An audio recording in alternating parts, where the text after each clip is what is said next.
Hi everyone, we are Chasen and Kelly Robbins, and we work for InterVarsity Christian Fellowship in Salt Lake City, Utah. That means we plant witnessing gospel communities on every corner of campus in this valley.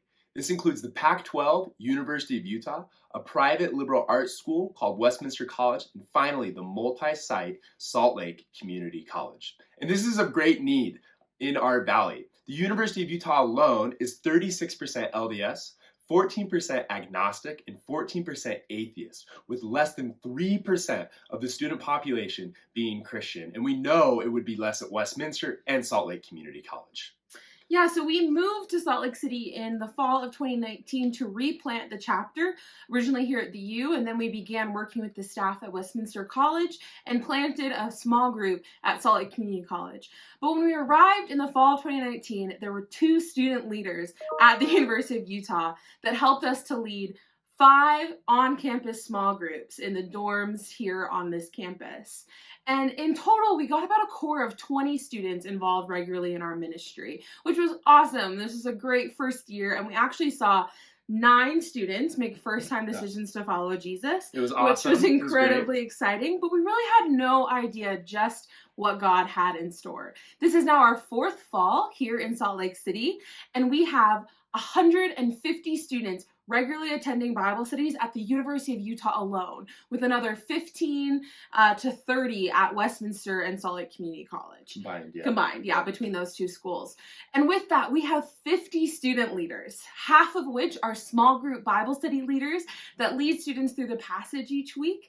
And the other half are apprentices or kind of leaders in training who their primary focus is to create the community atmosphere of the small group. Yeah. They ask icebreaker questions, play games. They really bring excitement and life into family element.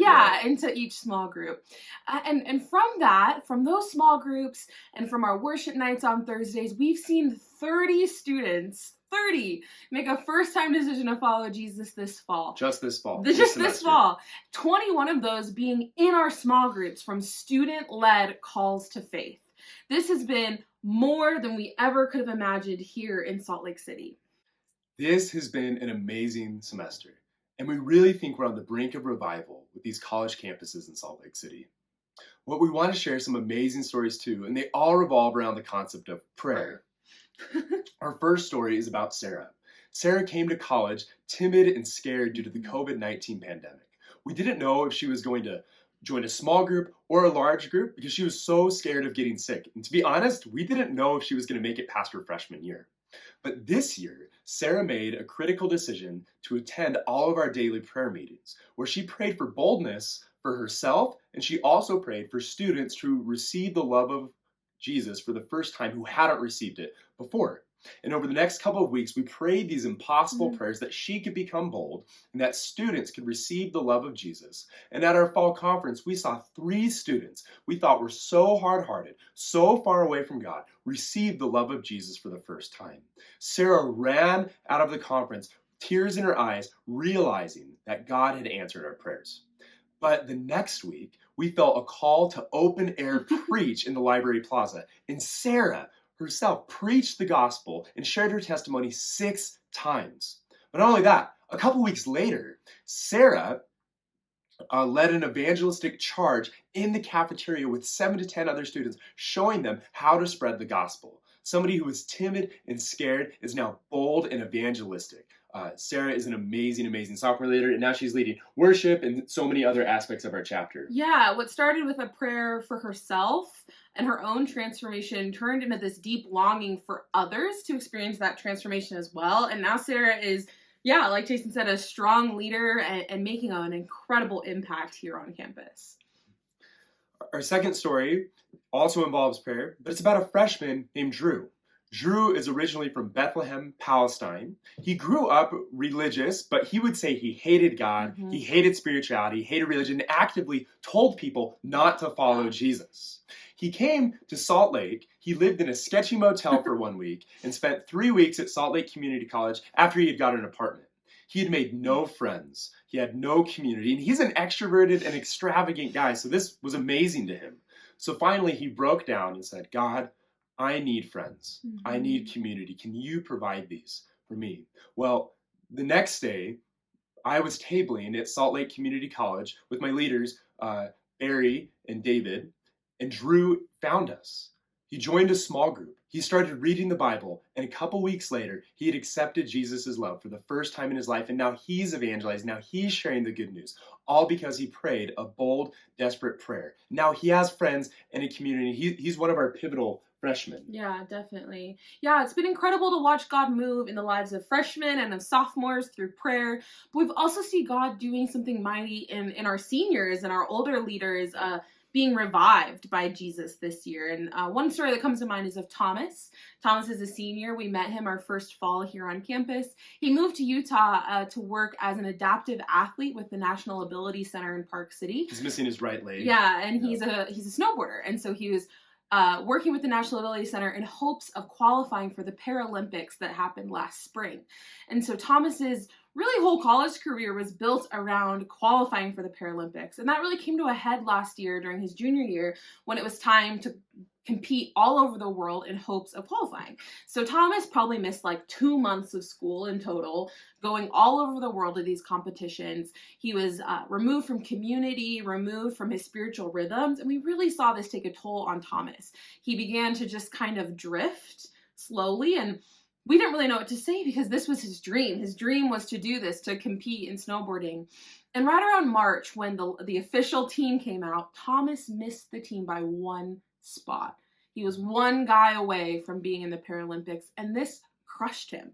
Everything he thought he'd been working for was just gone, and he really didn't know what his purpose was. But this did free him up for the summer to come with us to Bosnia and Herzegovina for a global missions project. And during his first week there, he said, man, I don't even really know why I'm here. This is not what I had planned. This is not what I had in store for college, but I just don't know what's going on. And during a meeting with his small group leader, something finally broke through, and Thomas just owned that he was dead in his faith, and he wanted to be revived, and he wanted to give his senior year to Jesus. He felt like his junior year had been a spiritual waste, and he wanted to give a beautiful waste to God. And so he said, I'm not going to compete in snowboarding this year. I'm going to dedicate this year to loving freshmen well and leaving a legacy on my campus for Jesus. And that was an incredible decision. He came alive for the rest of our trip. But 2 weeks after he came back, he got a call from the coach of the Paralympic national snowboarding team offering him a sponsored spot on the team for this season, meaning all of his travel, all of his expenses would be paid for to be a sponsored professional athlete. And he said no.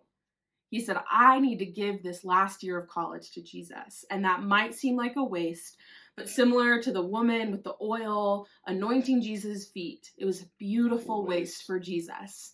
And we have seen the fruit of that. Thomas leads one of our most vibrant on-campus Bible studies in the very dorm he lived in as a freshman. He's watching freshmen grow and begin to evangelize and start Bible studies with their friends. He really has given this year to Jesus, and the fruit of that is paying off so much. Yeah. Thomas's original prayer for God to use him in the snowboarding scene is actually being answered as God is using him on campus to reach freshman students with the love of Jesus. Yeah. There are a lot more amazing stories, and we would love to share them with you. But we do have a couple asks to make of you. Yeah, so we want to ask 4 things today. The first and most important is, would you pray for what God is doing in Salt Lake City? These last 3.5 years have been marked by prayer, by people praying over us, praying for us, praying with us for what God wants to do on these campuses. So would you join us in, or continue praying for us and our ministry here in Salt Lake City? This is the most important way you can give, is of your prayer. We have seen firsthand this semester through all of these stories how much God is moving through prayer. So would you pray for InterVarsity in Salt Lake City? Second, could you start supporting us financially? Kelly and I are fully fundraised missionaries, and we need to raise an extra $3,000 in monthly gifts to cover health insurance, as I'm turning 26 this year, to stay in Salt Lake City for the long term. We want to get a house and have kids and continue to do God's work in Salt Lake. Yeah. And also, I'm starting my master's degree in seminary this year, so I can be better equipped to share the gospel and to lead students into being the leaders of the gospel on campus. Yeah. Would you consider making a monthly gift of $100, $150, or $200? Or would you consider giving an annual gift of $1,000, $2,500, or $5,000?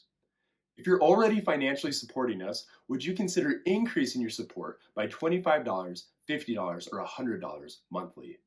And finally, we want to ask, would you advocate for us in your communities? Would you share this video with 3 to 5 people that you know that have a heart for missions, that have a heart for college students, or maybe have a heart for Utah, or all of the above? Yeah. We know we can't make any of this happen without a network of supporters. And we know you know people who might be interested in joining us in this mission. So would you share this video? Would you share the news of what God is doing in Salt Lake City with 3 to 5 people who might want to start praying for us or even financially supporting what's happening here in Salt Lake? We can't do this alone, and we need a team of partners. Would you please prayerfully consider partnering with us? The online link to give will be at the end of this video, along with other options to set up financial support. You can also see the information below this video. And we just want to thank you for taking the time out of your day to hear a little bit about what God's doing in Salt Lake City. We appreciate it so much, and we just appreciate your prayers and any support you decide to give to our ministry. So please let us know if you have any questions or you just want to hear more stories about what's happening in Salt Lake City. We hope to talk to you soon. Bye. Bye.